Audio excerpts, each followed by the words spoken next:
గుంటూరు నగరపాలక సంస్థ కార్యాలయంలో కాంట్రాక్టర్ రాయపాటి అమృతరావు వీరంగం చేశారు. ఇంజనీరింగ్ అధికారులపై చిందులు తొక్కారు.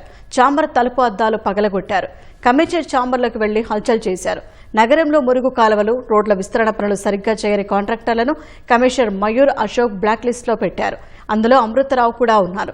పనులు ఆగకుండా రీటెండరింగ్ నిర్వహించాలని కమిషనర్ నిర్ణయించారు. ఆ ప్రక్రియ జరుగుతుండగా అమృతరావు తన అనుచరులతో కలిసి కార్పొరేషన్కు వచ్చారు. కార్యాలయ తలుపు అద్దాలు పగలగొట్టారు. కమిషనర్ ఛాంబర్లోకి వెళ్లేందుకు ప్రయత్నించగా సిబ్బంది అడ్డుకున్నారు.